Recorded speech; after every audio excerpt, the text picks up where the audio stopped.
Coming up, Canadian Prime Minister Justin Trudeau speaks exclusively with Bloomberg editor-in-chief John Micklethwait on the future of trade. We're in favor of trade deals. We're in favor of progressive trade deals.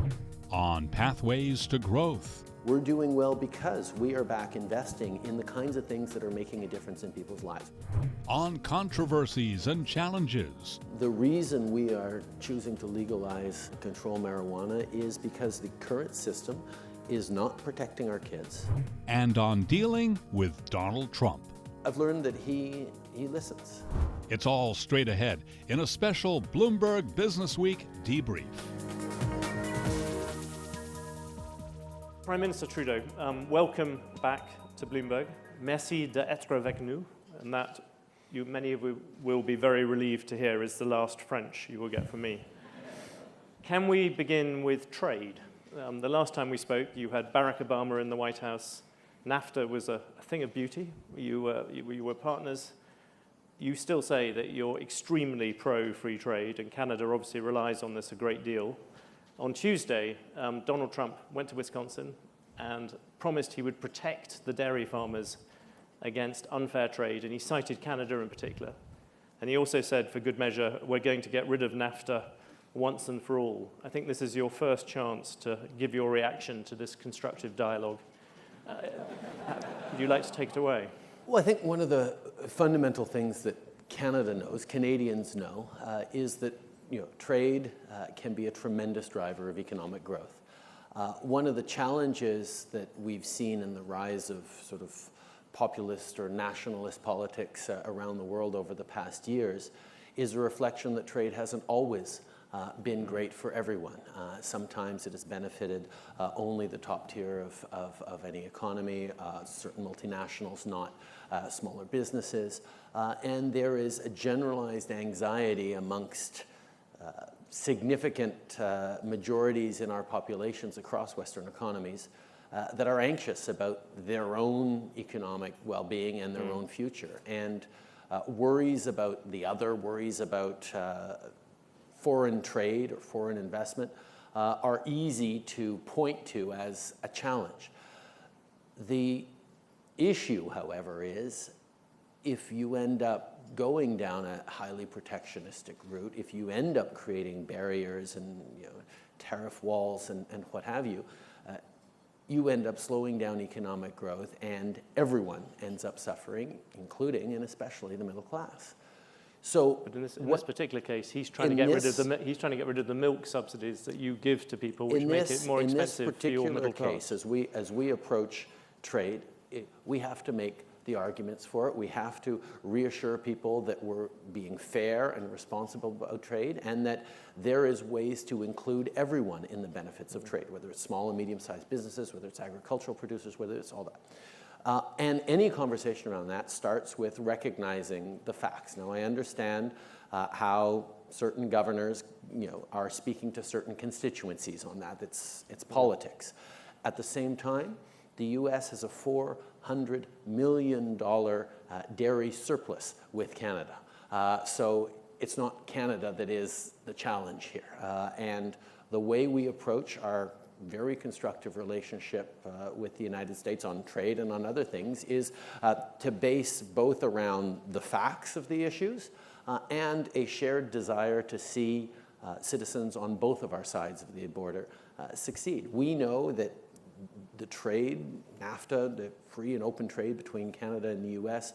creates millions of good jobs on both sides of the border. So we're not going to overreact. We're going to lay out the facts, and we're going to have substantive conversations about how to improve the benefits for citizens on both sides of our borders. On the particular thing to do with milk, I think every Canadian family pays several $100s more in terms of their annual milk bill because of the measures you have.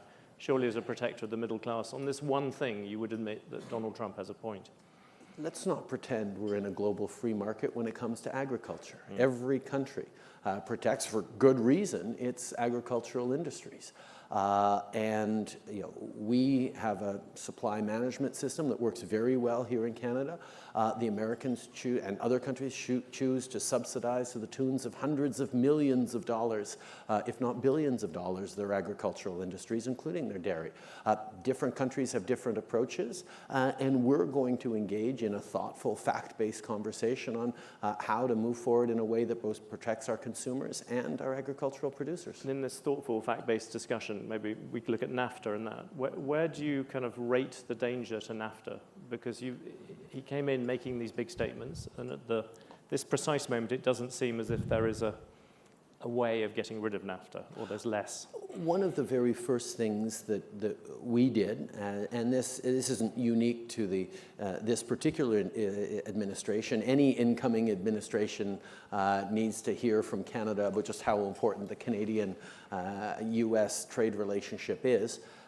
Because it's often overlooked or taken for granted by American policymakers and lawmakers, is we did a really good job of highlighting just how many good middle-class jobs on both sides of the border, but particularly in the United States, depend on the free trade with Canada. So the argument we've made about trade being good for everyone, about amplifying our success on either side of the border, the Auto Pact being a great example of that, where a given part can crisscross the border 6 times before ending up in a finished automobile. We have a relationship unlike just about anyone else in the world between two countries, and a lot of that is based on mutually beneficial trade policies. Your ambassador in Washington said that he thought the border tax would never happen. Do you agree with that? Do you think that's something which is now off the table? I'm not going to make any predictions about what's going to come forward on the U.S. side, on policy sides, but I know that we have made a very clear case that adding taxes or a regulation to a part crisscrossing 6 times, the amount of bureaucratic red tape, the amount of layers of impediments to jobs on either sides would be really problematic. And I don't think that people who are promoting that border tax within the American Congress have fully thought through some of the consequences that might. But do you think this is an area where Trump may have overreached, and actually he's going back? That this is an area where he has no, all hat and no cattle. I think the issue facing President Trump is that he made a promise to do things that were good for the middle class, and that he was going to help people who felt like they weren't part of the economic success of their country, and killing jobs because of thickening borders between Canada and the U.S. Isn't something that Mr. Trump is particularly interested in. I'll ask you about TPP, which seems strange, as you haven't said you want to continue with that, you haven't spoken out in favour of that, which sits oddly with your general pro-free trade stance. Is that something you think could be developed without America? We're in favour of trade deals. We're in favour of progressive trade deals. When we came to office, the Canada-EU deal, CETA, was in big trouble. It was basically stalled. A whole bunch of significant parties in and across Europe had decided that it was a bad thing. And we had to go back to the drawing board a little bit and make it slightly more progressive, and make tweaks to it that would reassure people that there was still a capacity to protect workers, protect the environment, protect labor rights, protect health benefits, those kinds of things. So we're always looking for good trade deals for Canada. I think as we move forward in what seems to be a post-TPP world, we're very much interested in continuing to grow our relationships with Asia. Look at how we can pull things together. But not through TPP itself. It might be separate. I know there's lots of discussions whether there's going to be a TPP minus the U.S., whether there's going to be different clusters or clumpings or more bilaterals. We're just happy to be engaged in these discussions because we know that trade will benefit both Canadians and our trading partners. Coming up, Justin Trudeau explains why Canada is so well suited to cope with global economic transformation.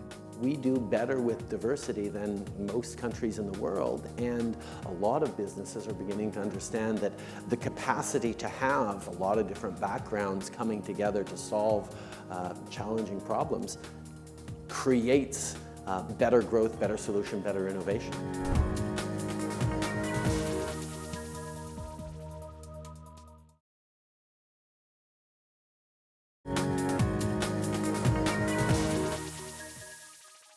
During the election, you said that you wanted to get rid of the deficit, and you talked about maybe having $25 billion worth of deficits before they disappeared. This year you're going to run a $28 billion one alone. What's changed? Is that... Well, I mean, if you actually want to do the math, we committed to, or we talked about $10 billion worth of deficit in our first year. It became 30, but there was still only about 10 or 11 billion dollars worth of new spending, and it was the economic situation that sort of fell out. And we had the question to ask ourselves, well, do we then stick with our plan of investing in infrastructure, in education and research, in putting more money in the pockets of the middle class because we think it's all the more important now that the economy's gotten a little worse than we expected? Or do we pull back and make cuts and not make those investments? And I think it was very clear in the election that our proposal to invest in infrastructure, in research, in Canadians again, was not just what Canadians wanted and chose, but what was the right solution to move forward. And we're seeing positive signs in terms of employment numbers, in terms of growth, in terms of global investment that we're drawing in. And maybe those positive signs. I think you have an economy that is due to grow by 2.6% this year, faster than anyone else, as you will, in the G7, as you will doubtless point out to me. Isn't that a chance, an opportunity in some ways to return back to dealing with the deficit, because you don't need a stimulus for that? We have the lowest debt to GDP ratio of anyone in the G7, in the OECD. We are in extremely healthy situation, and we're doing well because we are back investing in the kinds of things that are making a difference in people's lives, whether it's public transit to get people from home to work more reliably, whether it's investing for the first time in a long time $11 billion so that the federal government can re-engage in a national housing strategy to build affordable homes, which right here in Toronto is a particularly poignant challenge. We're engaging in childcare again because we know that ensuring that there are childcare options is a great way of benefiting our workforce by allowing more women to succeed within the workforce. These are the kinds of things we're doing, not because you use the word stimulus, not because it's a stimulative effect, but because they're smart things to do, both in the short term and for the long term, in terms of pathways to growth that will be including the middle class. What happens to the general long-term rate of growth in Canada? When you look at the Western world at the moment, everyone's sort of struggling with this. There is at least the suspicion that we suffer from secular stagnation or any of those sort of ideas. You've talked a lot about innovation. What are the ideas you've got that will make Canada outdo that? I think one of the things that is at the root of the worries or anxiety that so many people have is that they see their jobs being replaced by automation, by AI, by robots, by various innovations and improvements in the technology that surrounds our workplaces. And instead of saying, okay, well, how do we slow down the pace of automation and protect through various barriers our workforce, what we've chosen to do, and it was at the center of the most recent budget we put forward a month ago, was how do we prepare citizens, our workers, to be part of the revolution in how our workplace functions. So how are we both encouraging K-12 students to learn how to code? How are we encouraging access to university, to career colleges, to technical and vocational schools for our students, that they are able to access that, but also how do we take people who are in the workforce already, who are looking at their industry saying, wow, I need to change my industry, or I need to get significantly more skills if I'm going to continue to have a job 10 years from now, and get them back into school. So we put an awful lot of money that is focused on retraining and upskilling workers so that they can be part of the changes that are coming. Is there a country you see as a model in that?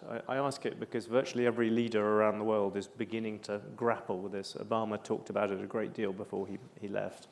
And all the Europeans are looking at this too, the prospect of there not being jobs in the future. Which country do you think is furthest ahead on that, apart from Canada? Well, I think we can draw on lessons and snippets from a number of places, but I think Canada, as you point out, is already well down this path, and we have some of the highest rates of post-secondary education in our workforce of any country. We have tremendous investments in research universities and institutions that make us a place that Silicon Valley loves to come and poach from. Part of our advantage is being able to draw in the best and the brightest from around the world and create stimulating creative environments for our STEM graduates themselves to benefit and grow in. That's why we're looking at improving our capacity to draw in global talent more rapidly, so companies looking to invest and open up shops here can bring their top people to train up some of our great graduates. Do you think Donald Trump's stance on immigration and things like that is actually a bonus for you on that? I think there might be some people, but as I said many times, when people asked whether Canada would be flooded by immigrants fleeing a Trump victory, that happens every electoral cycle. People say, oh, if this person wins, I'm moving to Canada, and nobody ends up actually moving much. Either way, we keep They might have gone the opposite way when you were elected. Maybe some.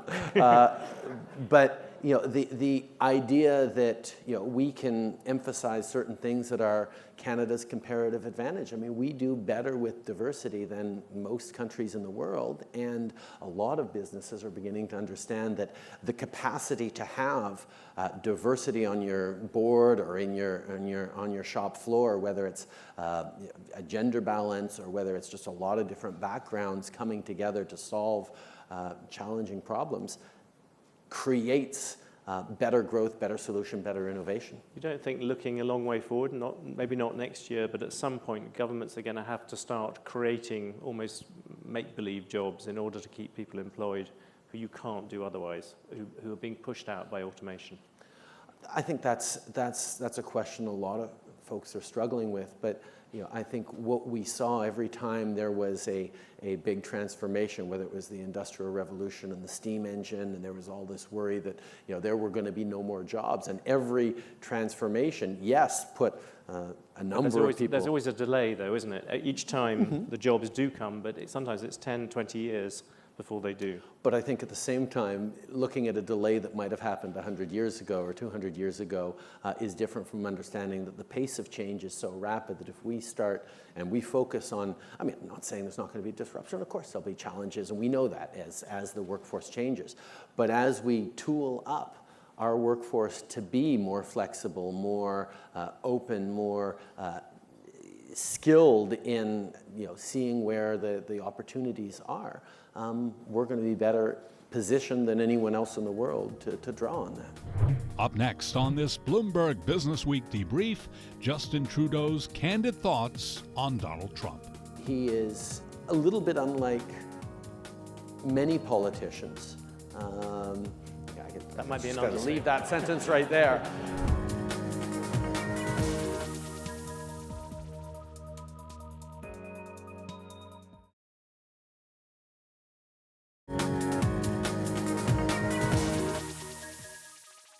Can I ask you a little bit about Trump? What have you learned about him so far? I've learned that he listens. He is a little bit unlike many politicians. That might be an understatement. Leave that sentence right there. But in that, as politicians, we're very, very much trained to say something and stick with it. Whereas he has shown that if he says one thing and then actually hears good counter-arguments or good reasons why he should shift his position, he will take a different position if it's a better one, if the arguments win him over. And I think there's a challenge in that for electors, but there's also an opportunity in that for people who engage with him to try and work to achieve a beneficial outcomes. Do you think in a strange way he's helped you define yourself more clearly? You're often cited as the kind of anti-Trump now because you believe in this old liberal order. I think I can speak for all Canadians in the room where we work very hard to not be defined as being not American. We try to define ourselves on our terms, and saying, well, a Canadian is simply not an American is an easy shortcut that Canadians don't approve of. But there is a point. If you look around the world now, you've got Trump, who's taking a somewhat protectionist stance on things. You've got Prime Minister May in Britain talking about global citizens being something she doesn't believe in. You increasingly look like the last liberal in some ways. That you are a liberal in the Anglo-Saxon way of being pro-free trade, but also socially liberal. And that at the moment is not a popular place to be. Well, I think that Canadians have understood that openness to the world, drawing in on diversity, respecting each other's rights, looking for ways to work together rather than to antagonize each other is what has made us successful and what has given us an incredibly stable society, stable economy, stable political situation in a world that is under certain. But ideologically, do you feel as if you have any natural allies out there nowadays? I think there's an awful lot of people who are trying to solve the same challenge that I am, which is how do we make the middle class successful? Because ultimately an economy can only be strong in the 21st century if everyone feels like they have opportunities within it. And if you're seeing a rise of populism and nationalism, it is in response to the kinds of fears that people are feeling. So my economic approach is very much to allay those fears. Those seem to be the approaches that a lot of people that you've cited are also focused on. How are we going to help the little guy? How are we going to help people who feel left out of success? The policy toolboxes we choose to use might vary a little bit, but we can always find common ground. Do you have any idea why populism of that sort hasn't really taken off in Canada? Oh,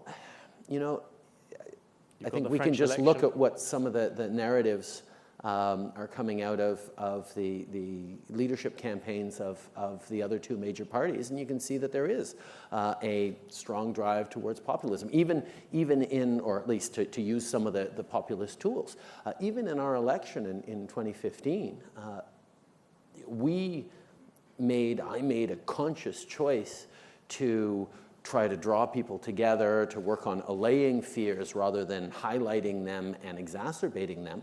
But I was up against a government that ran on, snitch lines against Muslims and, headscarf bans and a fear-filled narrative that Canadians chose to reject for the large part because there was a positive, inclusive, solutions-based alternative on offer. And I think that which worked in Canada can and should work elsewhere. I mean, Sadiq Khan, mayor of London, ran on a very similar platform 6 months after we won. I mean, there's a openness out there for citizens to have people pull out the best on them rather than try to protect us from the worst within us. And I think that's a message that people are beginning to get around the world. Still to come on this Bloomberg Businessweek debrief, why Justin Trudeau is spending political capital to legalize cannabis. It's right now easier for an underage Canadian, a teenager, to buy a joint than it is for them to get their hands on a bottle of beer. Also ahead, why Canada's bucking the nationalist trend and making cooperation a principle of foreign policy. Working across international borders, working with various stakeholders, different countries with different views, is important.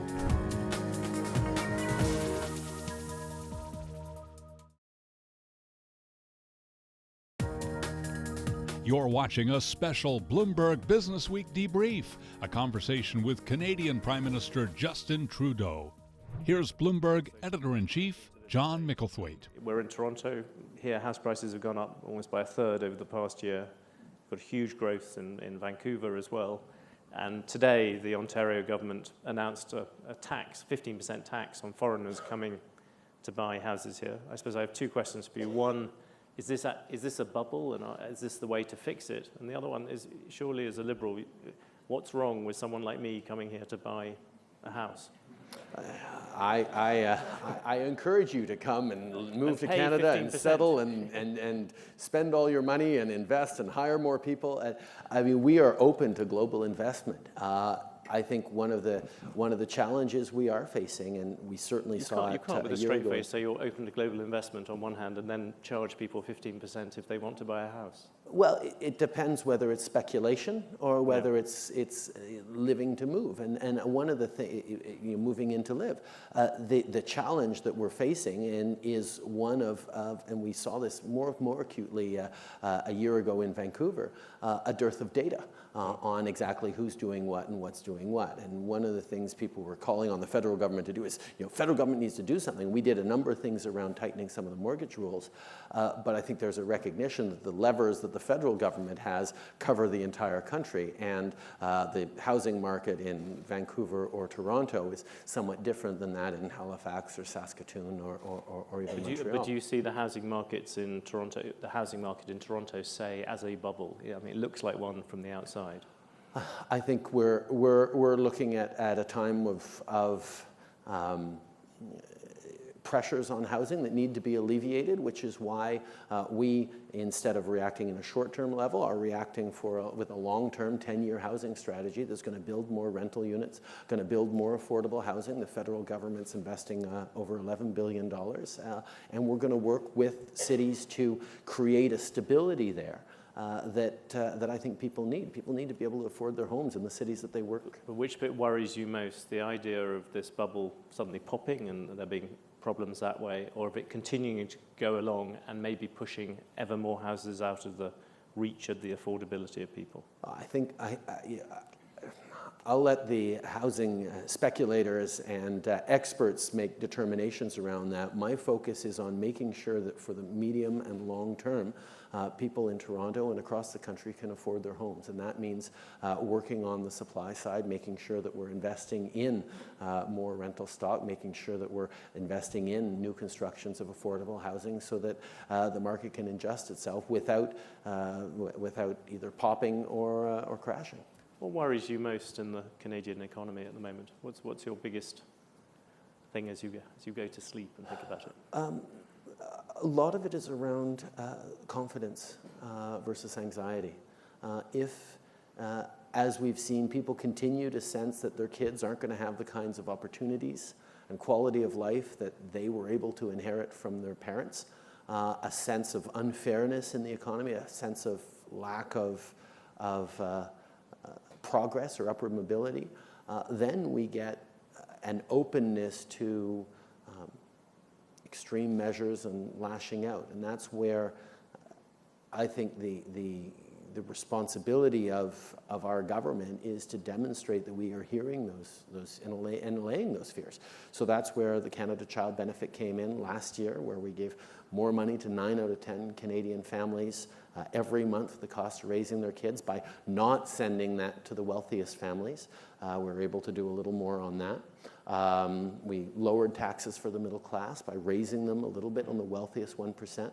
And we strengthened the Canada Pension Plan for a generation, and it's going to act actually for future generations, where young people who are entering the workforce now, because of what we did on strengthening the CPP, can be more confident in having retirement at the end of their work career in decades. This particular budget was very much focused on concrete measures to give people the tools to be part and to feel included in the future economy, whether it's innovation or skills training and education. These are the kinds of things that people look at and say, okay, yes, the world is changing, but our government and our society is adapting in ways that gives me confidence we're going to be able to be part of it. And do you think that Canada has moved away from that resource curse? Because I'm sure if I'd asked one of your predecessors, maybe your father, he would have said, look, one of the biggest worries we have is that we are so linked to natural resources. Is that now the Canada of the past? Canada will always have a tremendous amount of its wealth based and its year-over-year benefits based on natural resources. We're a country with great natural resources that the world will continue to need, and that's a good thing. But what we've actually discovered is that how we draw on those natural resources has required and has engaged more and more innovative technologies, more and more creative thinking, more and more solutions that aren't just good for here, but for around the world. How to continue to draw on the oil sands in an ever more responsible and efficient way. How to look at better agricultural and food production in a place where our winters are strong and our seasons are short, being more innovative about how we create productivity gains in our agri-food industry. These are the kinds of things that actually show that a natural resource economy can be blended with a knowledge economy, a human capital economy. And fundamentally, of all the great resources we have, the greatest will always be Canadians ourselves. And that's why investing in education, in training, in opportunities for ambitious Canadians to succeed, and for people coming from around the world who want to build a better life for themselves and their family, will also be able to succeed and contribute to our country. You mentioned confidence, anxiety, and agricultural innovation. Today, I noticed also a pot holiday. This is you've made these steps towards legalizing marijuana. You're pushing that forward next year, and it may be in place by the summer of 2018. One thing I've noticed in all these, is the government going to make money out of this? Is this going to be something you tax? It's the one bit which isn't very clear to me. Well, it's not very clear to you because we haven't focused on that. The reason we are choosing to legalize and control marijuana is because the current system is not protecting our kids. It's right now easier for an underage Canadian, a teenager, to buy a joint than it is for them to get their hands on a bottle of beer. And whatever you may think about the relative harms of marijuana versus alcohol or cigarettes, marijuana is not good for the developing brain. It's not good for our kids. We need to do a better job of making it more difficult, at least as difficult as it is to access alcohol, as it can be. And that's the main part of our legalization strategy, along with recognizing that criminal organizations and street gangs are making billions of dollars every single year off of the sale of marijuana, which they then funnel into other criminal activities. So you put those two things together, you realize we have a system that isn't working. Can we change it? Can we make it more difficult for young people to access marijuana? Can we put the sale of marijuana through at least a regulated and overseen frame that the government will put forward to make sure there's quality control, make sure that the profits aren't going into illicit corners, and yes, draw on tax revenues that can then be put into public education campaigns, better advocacy, better work in mental health and addiction services for all drugs. Those are the kinds of things that we see as a logical step forward. So the lens we're taking, yes, there will most likely be plenty of economic activity and profits. Do you have any idea about what sort of industry may emerge? What seems to be happening in America is maybe a consolidation around a few big companies might happen. I think, and again, we're at the very beginning of some thoughtful conversations with the provinces, something that, quite frankly, the world is looking at to see what Canada does and how we do it. But I think, if you look to alcohol as a model, you have big global players in beer in Canada, but you also have a lot of microbreweries, and there's that capacity and consumer choice if you want to choose what what you want, there are options out there. And I think ensuring that there is a range of business opportunities for small, local producers and larger producers is not an unreasonable vision for what that industry could look like.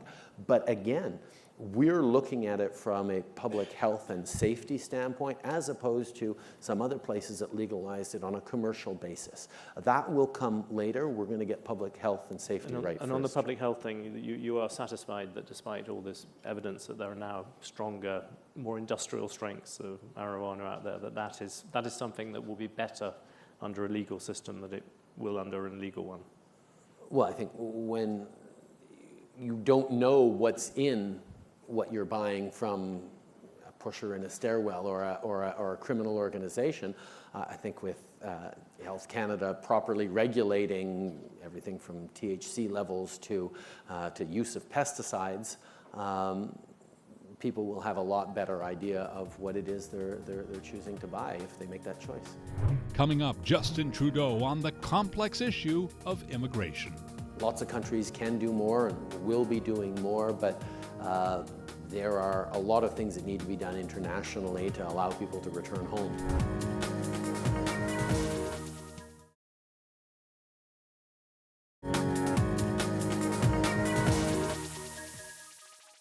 Can I ask you quickly about immigration? You mentioned it a bit in the context of America.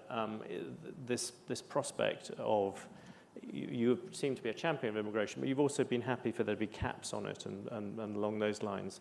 Where do you stand on that? Things like Syrian refugees, and is that going to be something you're going to welcome ever more, or is it something where you have ideas of limits? There are 60 million plus refugees around the world right now.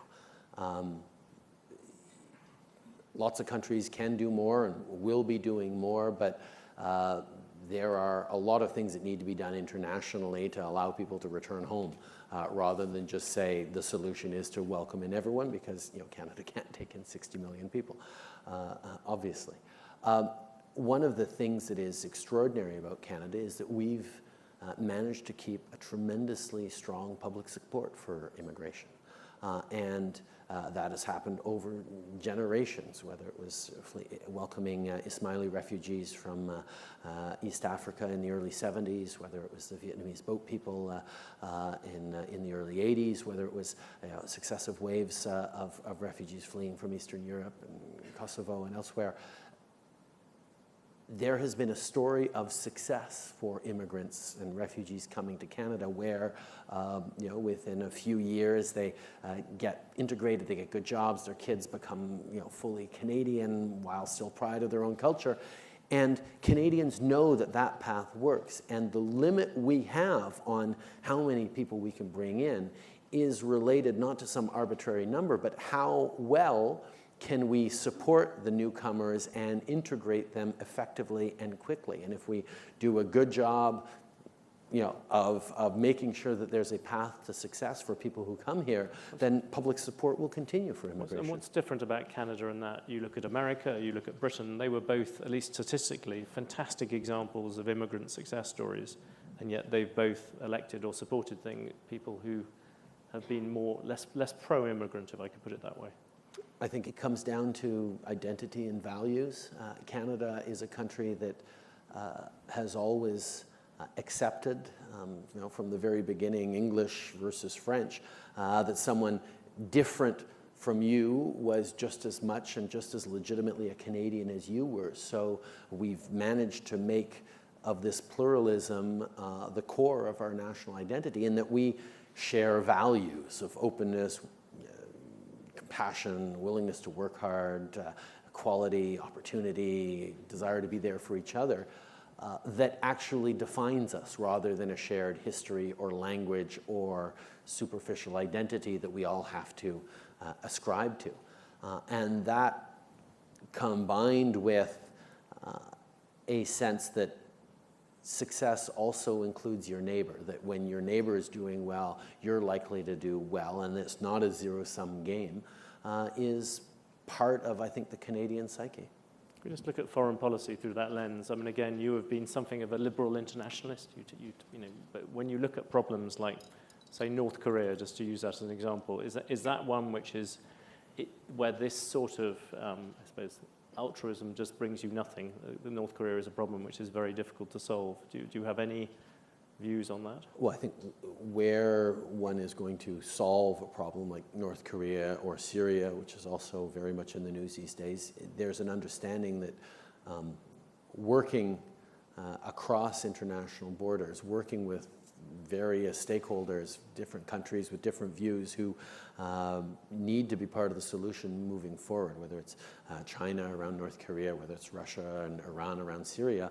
We need to make sure that the international community is working in a cohesive way, and that's where being a bit of an internationalist, being able to engage constructively with a broad range of actors across ideologies and forms of government is important. Do you worry about a West which is turning in on itself? If you look at most of the other bits of the West, they are less inclined to get involved in these problems than you are. My focus is very much on what Canada can and should do, and how we can be helpful at bringing people together, at applying pressure where it's needed, at creating a coherent international approach where possible.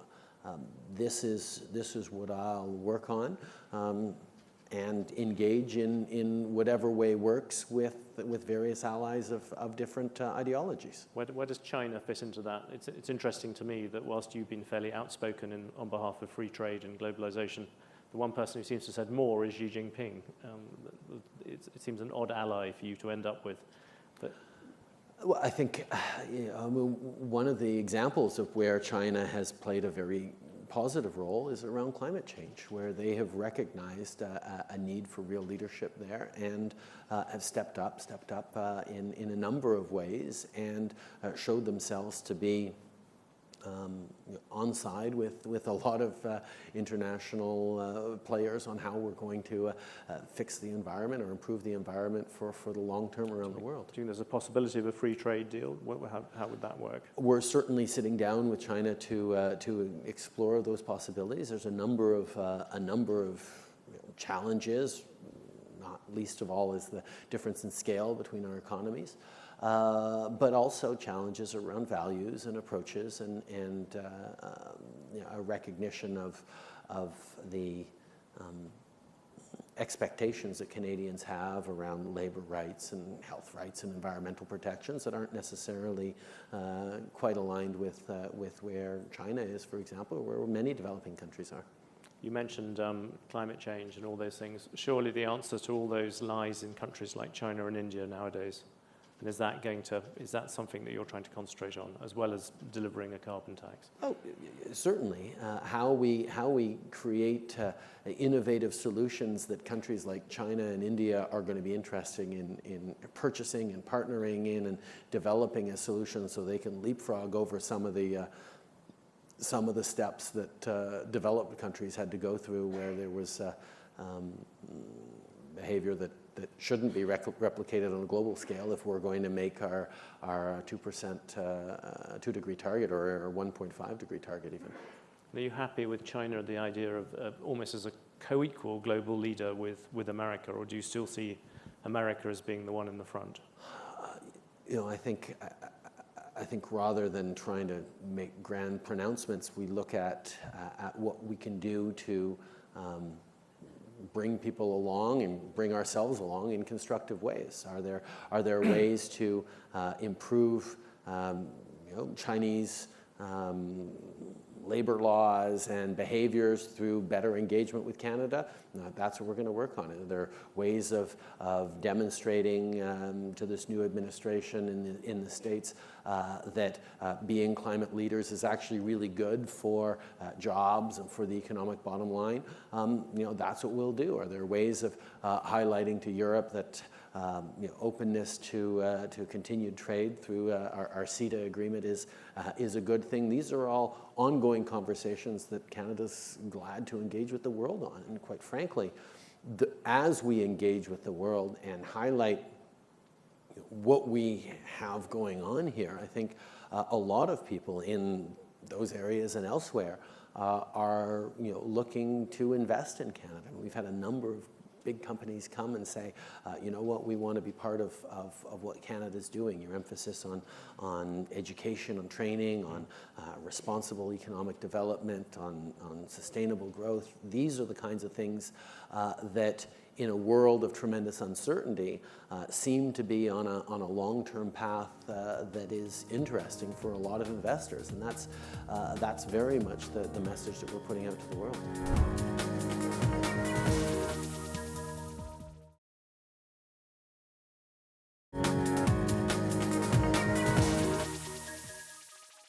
We began this conversation by talking about Nafta and the things around that. You have the obvious sort of third party in Nafta, which is Mexico. If part of the emerging world you've just lauded, if America pulls out of Nafta, is that an area where Mexico and Canada could begin to go it alone? Oh, I think we're always going to look through whatever structures exist on how we create better opportunities to trade and to work with our closest partners. And Mexico will always be an important and close partner for us. As we engage in Nafta discussions, we'll see how it goes. But there's certainly things on which Canada and the US are uniquely compatible, other things in which Canada and Mexico will be able to find common ground and common approaches.